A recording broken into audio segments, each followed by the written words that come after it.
Nous sommes donc dans le 4e chapitre du Tanya. On a fait la première partie du 4e chapitre et on s'est arrêté la fois dernière sur l'amour et la crainte d'Hachem.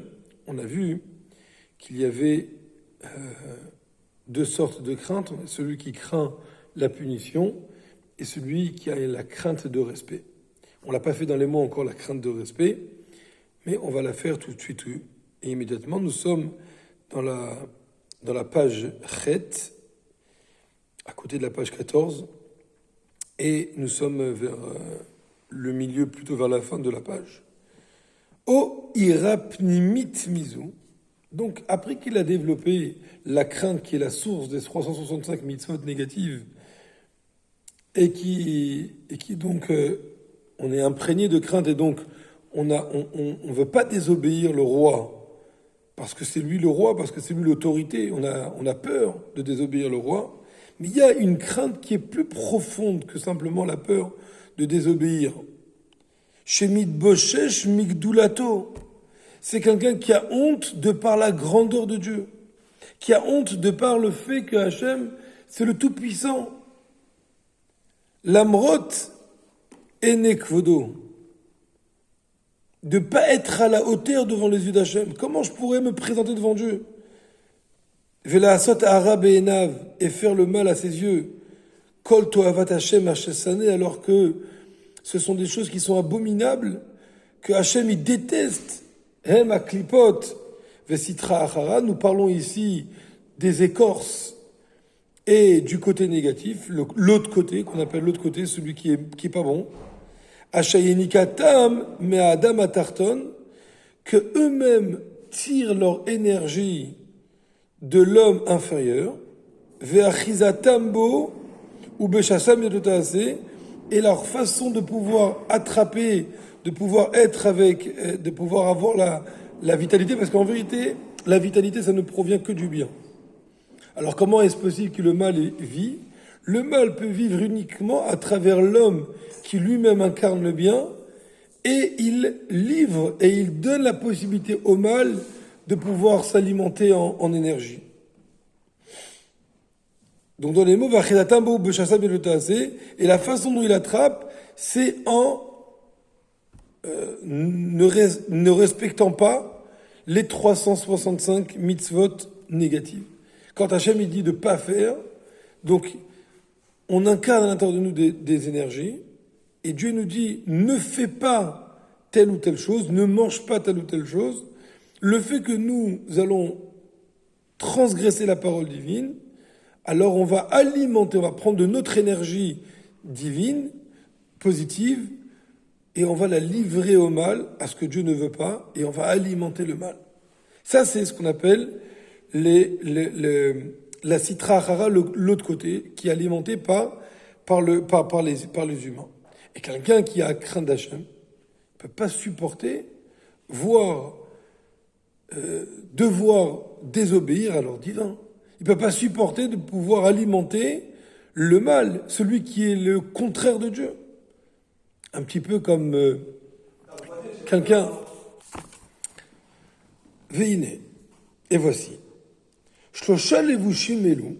Ces trois habits-là, ces trois vêtements qu'on a parlé au début du Pérek Dalet, au début du 4e chapitre, où on a dit que chaque nefesh, chaque âme, elle-même, elle est vêtie de trois vêtements qui sont la pensée, la parole et l'action. Alors ces trois vêtements-là, mea Torah mitzvotea, de la Torah et des commandements de la Torah, t'as vu la Torah et les mitzvot, av shenikraim levushim, les nefesh roch neshama, bien qu'elles s'appellent les vêtements du nefesh, de l'âme, du ruach, de l'esprit et de la neshama, c'est l'âme divine le plus haut possible dans le monde inférieur, qu'on avait déjà développé autrefois. Alors, eux, ce ne sont que des vêtements. Et je fais exprès de dire que des vêtements uniquement parce que toujours le vêtement, il est inférieur à la personne. Par exemple, bien sûr, si je dois sauver mon costume ou je dois sauver ma peau, bien sûr que ma peau, elle passe avant mon costume. Parce que le costume, c'est toujours inférieur par rapport au personnage lui-même. Mais c'est pas toujours vrai. Là, en l'occurrence, il y a une exception. Et donc l'Admorazakan va nous dire que bien que ça s'appelle des vêtements, donc ça veut dire que c'est inférieur au nefesh, et bien quelque part, ces vêtements-là, ils sont encore plus hauts que le nefesh lui-même.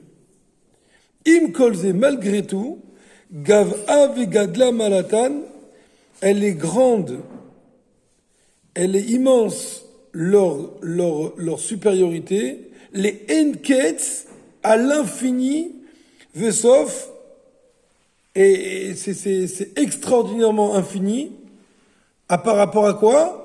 Al-malat nefesh rochon neshama atzman, par rapport au nefesh, au ruach neshama elle-même. Alors là, c'est un chidouche extraordinaire.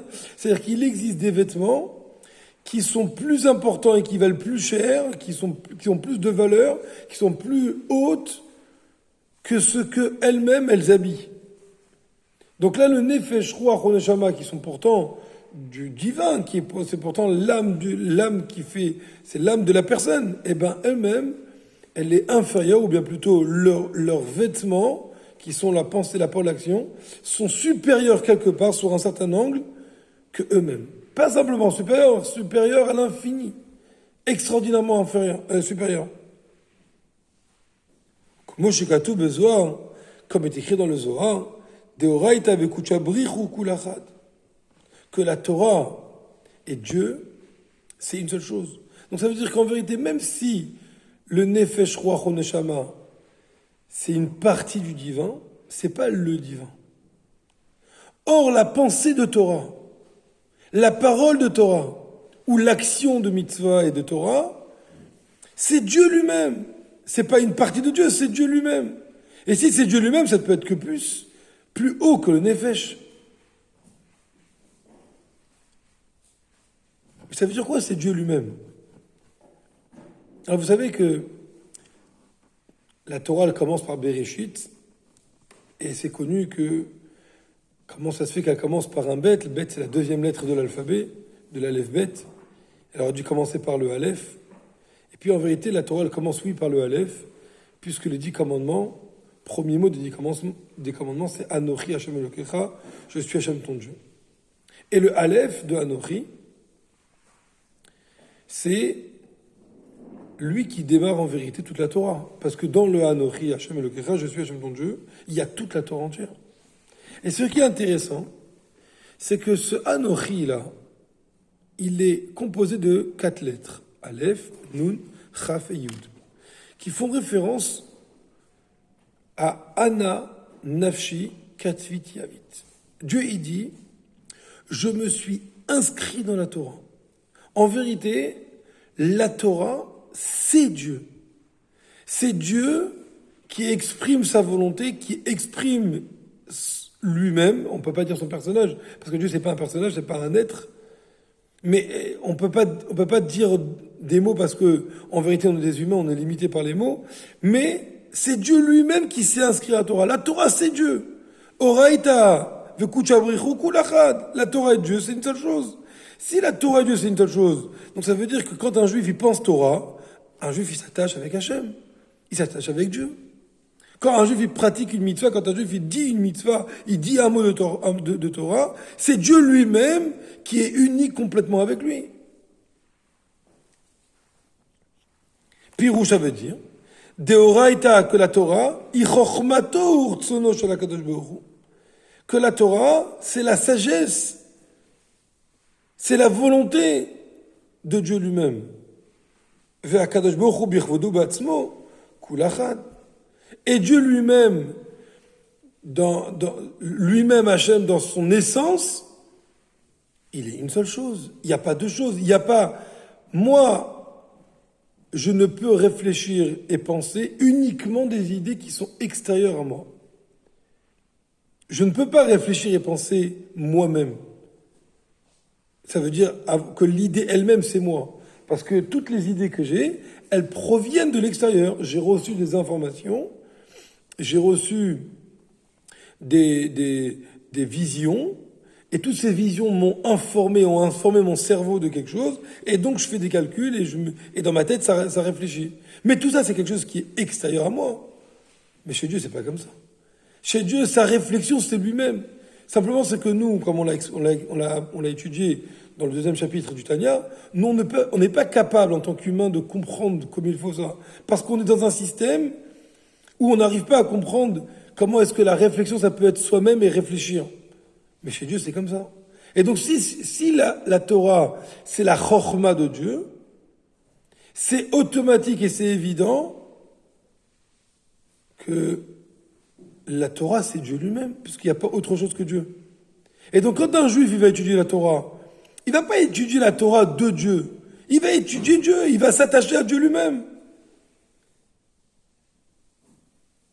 Akadosh Baruch Hu birvodo ba'atzmo, et Akadosh Baruch Hu par son honneur et par son essence, kulachat, c'est une seule chose. Ki hu hayodea, vu amada roulé.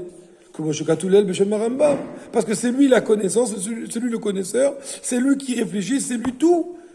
Comme on l'a développé dans le deuxième chapitre au nom du Rambam. Et donc, automatiquement, quand on étudie la Torah, on doit avoir cette conscience qu'étudier la Torah, c'est pas simplement s'informer pour grandir quelque chose. C'est pas simplement pour savoir quoi faire dans la vie. Étudier la Torah, en soi-même, c'est un attachement avec Hachem. C'est un attachement avec Dieu. Chaque seconde de Torah, je suis lié d'une union parfaite avec Dieu qu'on ne peut pas me dissocier. Souvent, je dis à mes élèves, la différence qu'il y a entre les matières profanes et les matières de Kodesh, c'est que les matières profanes, elles sont bonnes à prendre pour deux raisons. Une, pour me faire développer mon intellect, pour m'apprendre à réfléchir. Et l'autre, c'est pour en tirer un métier. Quand quelqu'un il va faire un métier qui va être scientifique, alors il va se faire une spécialité scientifique et il va rester dans ce domaine-là. Parce que le reste, ça l'intéresse pas trop. Un petit peu oui, mais pas trop. Ou bien si c'est quelqu'un qui est littéral, il va faire chacun il va faire ES, S, L, chacun il va faire la branche qui lui correspond. Parce qu'en vérité, le but, à un certain moment, c'est plus de m'apprendre à réfléchir, c'est de m'apprendre l'enseignement lui-même pour que je puisse en tirer quelque chose. Et si j'arrive à la fin du process et je fais pas le métier sur lequel j'ai investi X années, en vérité, ça veut dire que j'ai perdu mon temps. C'est-à-dire que tout le temps que j'ai passé à apprendre et à réfléchir quelque chose, alors bien sûr, j'en tire un enseignement, j'en tire une connaissance, et c'est toujours bon d'avoir des connaissances. Mais j'ai perdu mon temps. Si quelqu'un il a fait des études d'un domaine, et puis après il est parti travailler complètement dans un autre domaine, il a changé de branche complètement, toutes les années qu'il a passées auparavant, presque ils servent à rien, ils sont inutiles. Dans la Torah, c'est pas comme ça. Dans la Torah, quand on étudie, et surtout quand on est un jeune encore, on n'étudie pas pour devenir un rave. On n'étudie pas pour apprendre tel ou tel métier. On étudie parce qu'en vérité, le fait même d'étudier, ça a un objectif à part entière, ça a un but en soi, c'est celui de s'attacher avec Hachem. Parce qu'à chaque seconde que j'étudie la Torah, j'ai gagné. J'ai gagné pas simplement une connaissance, j'ai gagné un attachement avec Hachem qui est éternel. Je m'attache avec le divin. Et donc c'est extraordinaire. Et donc jamais on peut dire, tiens, t'as perdu toutes ces années que tu étais à la yeshiva, t'as perdu ces années. C'est pas vrai. Parce que chaque seconde que j'étais à la yeshiva, que j'ai étudié la Torah, je me suis attaché avec le Créateur, de façon qui est éternelle, extraordinaire.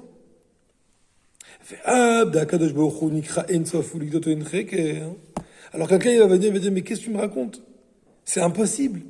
Puisque Dieu il est infini, et que sa pensée elle est infinie.